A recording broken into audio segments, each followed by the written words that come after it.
Good UI is quintessential for a game, and there's plenty different types to go around. Since I'm making a sci-fi game, I was playing sci-fi games for UI references, but I found them all idiotic. Even diegetic UIs, where the interface appears as part of the game world itself, you still don't get fully pulled into complete immersion. That's supposed to be the most immersive, but I know I'm just looking at some glowing shader.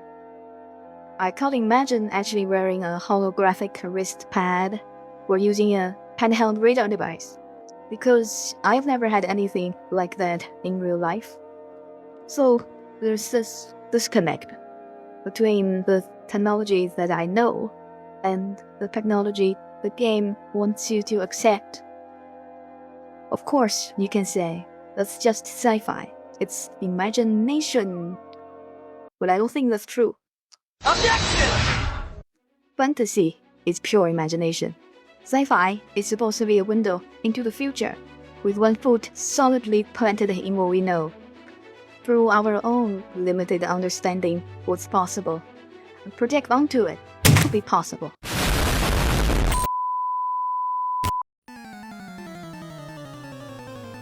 What's your point then? That all contemporary game UIs are unimmersive?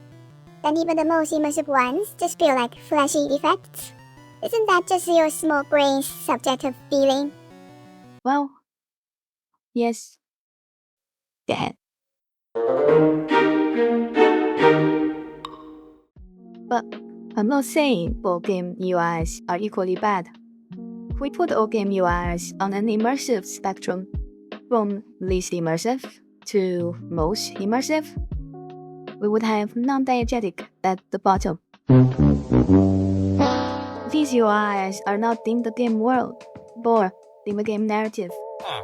They're placed directly on the screen for the player's benefit only. Think of a classic health bar, or a minimap floating in the corner. Right after Non-Diegetic, we have Spatial UI. These UI exist in the 3D space of the game world, but are not necessarily tied to the characters or the narrative. They're mainly there to visualize information. For example, a floating marker anchored in space, like the How Devil Still orbital strike indicator. Thirdly, we have Meta UI. These UIs are narratively justified, but just not physically present in the game space. The character acknowledges them, but only the player sees them. Think of blood splatters on the camera to represent low health, or the floating phone pad from Watch Dogs. When the player opens the menu, the character is shown looking down at their phone, but the phone's interface appears as a floating overlay, visible only to the player. After that, we finally arrive at Diegetic UI. I divide them into two categories. First, Diegetic implausible. This is the first step into immersive in-world UI. The UI is present in the game world, but overutilizes fictional technology that is visually unrealistic or highly advanced, but a complex-born hologram the character interacts with. Second, we have diegetic plausible, like Fallout and Cyberpunk.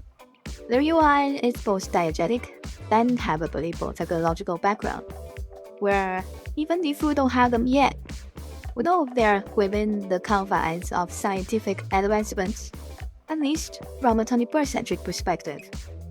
Or the UI is based on something that already exists, like the catalog of Red Dead Redemption 2, the physical compass of Firewatch, or the terminal from Evil Company.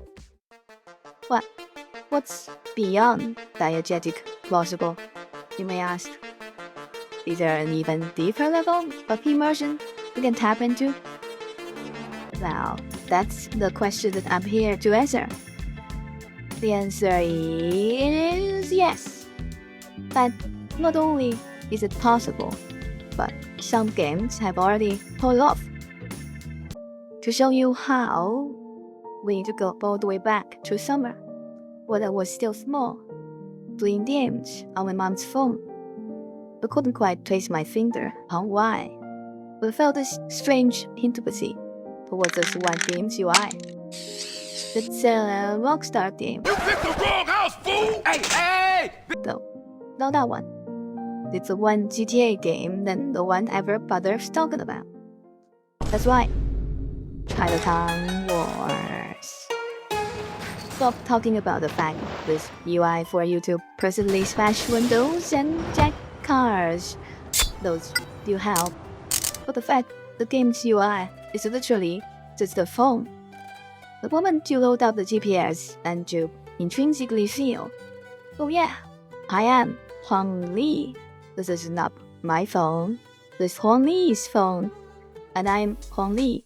I'm the of Liberty City. Even though I'm in my basement.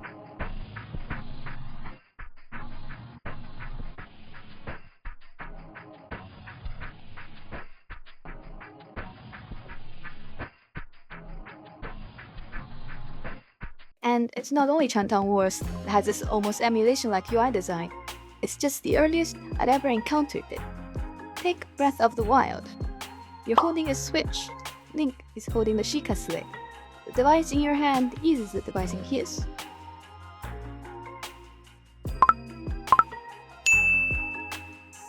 Or Simulacra, horror game that turns your actual phone into the amazing girls.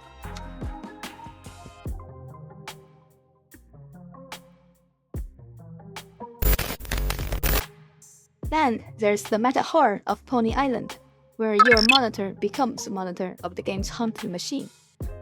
Or Superhot VR, where you put on a headset inside a headset, blurring the lines of reality.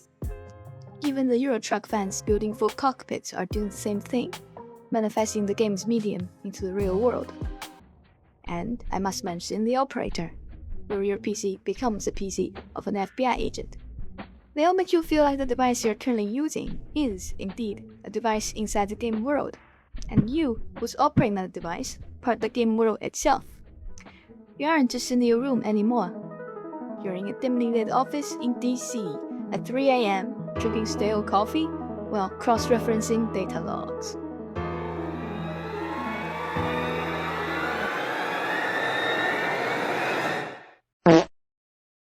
There's even more meta example like the game OneShot. It doesn't just pretend to be a device. OneShot knows it's an executable file. It knows you clicked it to run. OneShot's world will light up when the window's open, then it's plunged into darkness when you close it. The character you control speaks directly to you and would comment on your disappearance. Syncing files on your PC also directly affects the game's world. It's a truly unique experience, like no other.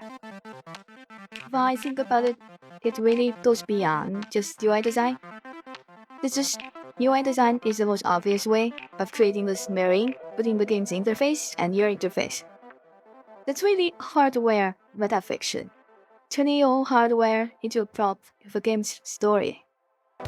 I dubbed it Emulation Diegetic, because emulation is the art of one system masquerading as another. It's a game skinwalking in your own device, pretending to be it, behaving like it. The subtext diegetic is to stress that the UI needs to be both part of the game's narrative and physically present in the game world. Well, failed. That's all cool and all. But how would you achieve this if you're making your own game? If we make it simple, you just have two conditions to fulfill. Narrative justification.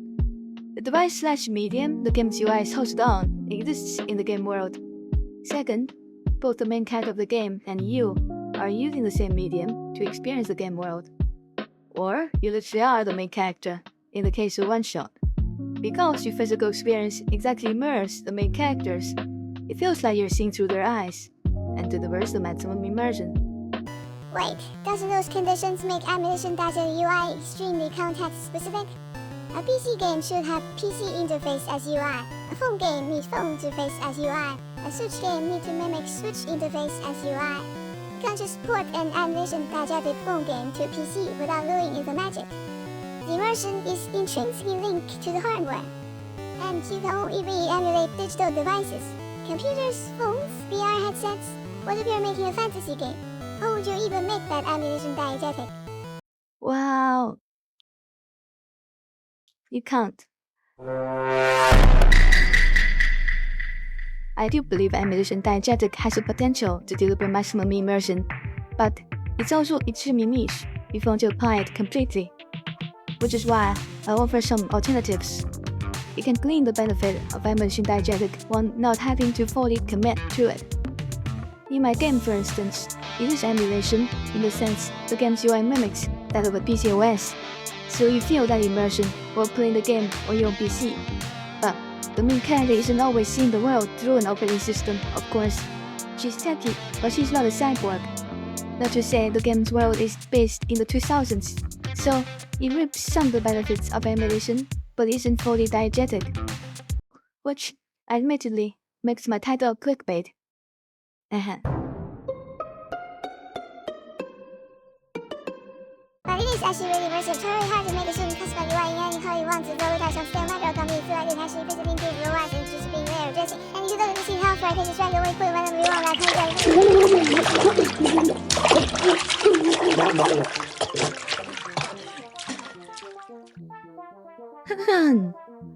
What I really want to say is, when it comes to applying emulation diegetic, there's always flexibility. Just not so flexible that it will work for a fantasy game. Unless you pull another she got fake trick.